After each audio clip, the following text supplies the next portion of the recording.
Hey Bills Mafia, welcome back to the channel. The Buffalo Bills are gearing up for a crucial offseason, looking to make key moves that will push them over the top in 2025. Before we dive into today's exclusive news, make sure to hit that like button and subscribe to stay updated on everything Buffalo Bills. Your support helps us bring you the best coverage on all things Bills football. One of the biggest internal decisions the Bills will face this offseason is whether or not to bring back veteran cornerback Rasul Douglas. Douglas, who was acquired mid-season in 2023, has been a solid contributor to the Bills' defense. While his 2024 season may not have been as explosive as his debut year in Buffalo, he remains a key piece in the secondary. Joe Buscaglia of The Athletic believes bringing Douglas back should be a priority, noting that while he didn't rack up interceptions in 2024, he remains a reliable, high IQ defensive back with strong chemistry alongside top CB Christian Benford. Let's not forget his impact in 2023 when he posted 4 interceptions, 2 fumble recoveries, and a defensive touchdown in just 9 games after arriving from Green Bay. Re-signing Douglas would help stabilize the secondary, which struggled last season, but it won't be an easy move. Buffalo is already dealing with a tricky cap situation, and Douglas will be a hot commodity in free agency. If the Bills want to keep him in Buffalo, they'll need to move quickly and aggressively. Another major area of focus for Buffalo this offseason is the wide receiver position. With Amari Cooper set to hit free agency, the Bills need to explore every avenue to bolster their receiving core.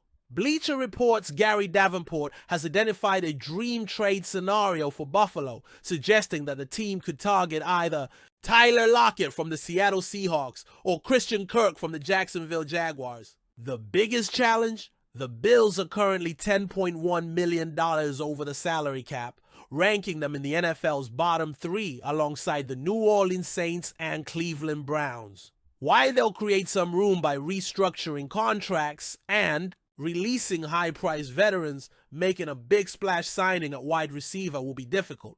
Davenport argues that Lockett and Kirk are 2 of the most likely wide receivers to become available via trade or lease. Both players could be acquired at a discounted price due to their respective teams' salary cap situations. Tyler Lockett, our Seahawks, a veteran playmaker who has been a consistent performer throughout his career, but he has fallen to WR3 in Seattle behind DK Metcalf and Jackson Smith-Njigba. At 32 years old, Lockett may not be a long-term solution, but he could provide a reliable, experienced target for Josh Allen in 2025. Christian Kirk, Jaguars.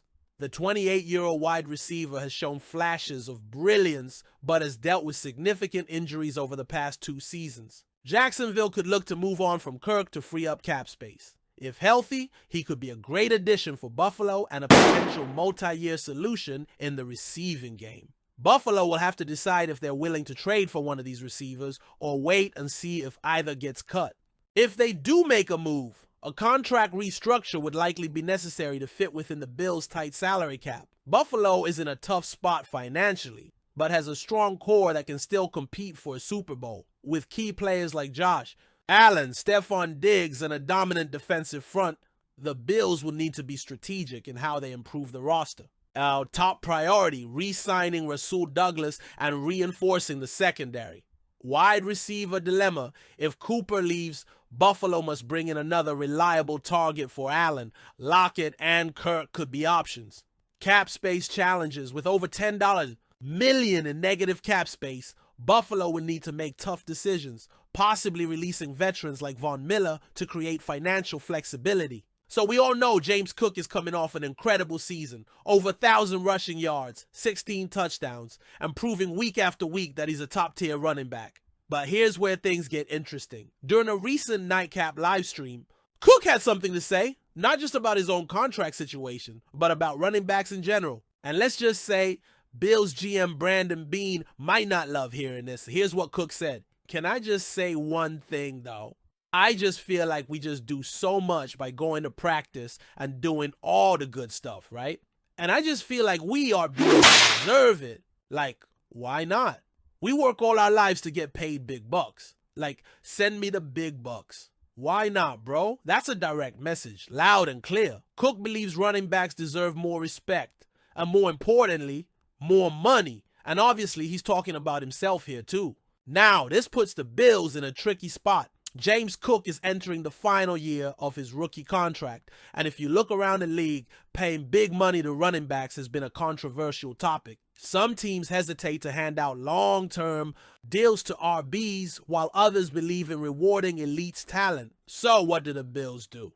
They have two options: drag this out all offseason, play hardball at the negotiating table, and risk upsetting one of their most important players.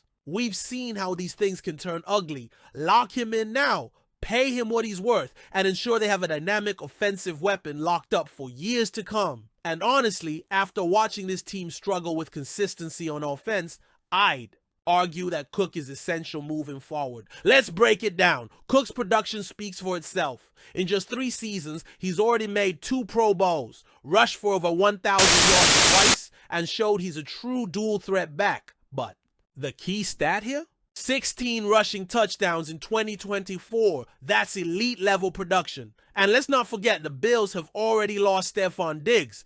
That means Cook is now the most reliable offensive playmaker outside of Josh Allen. If the Bills hesitate to pay him, that could send the wrong message. Not just to Cook, but to Allen as well. We've already put so much responsibility on Josh's shoulders. Taking away another weapon, or even just playing contract games with Cook, could lead to frustration in the locker room. So here's the real question. How much is Cook worth? A few weeks ago, he liked a comment on Instagram suggesting he should ask for $15 million per year. For context, that would make him the second highest paid running back in the NFL. Now, I'll be honest, $15 million per year is a lot for a running back in today's market. Just look at what happened to Saquon Barkley. The Eagles didn't hesitate to throw money at him, but we've seen other teams hesitate to make that kind of commitment. SpotRack projects Cook's market value to be in that range, but will the Bills actually pay it? That's the big question. We've laid out the latest rumors and potential moves for Buffalo, but now it's your turn. Should the Bills prioritize re-signing Rasul Douglas? Would you rather see them trade for Tyler Lockett, Christian Kirk, or another receiver? And what other moves should GM Brandon Beane make to ensure Buffalo is a top contender in 2025? Drop your thoughts in the comments below. Don't forget to like this video, subscribe to the channel, and turn on notifications so you never miss out on breaking Bills news. Let's get the conversation started. Go Bills!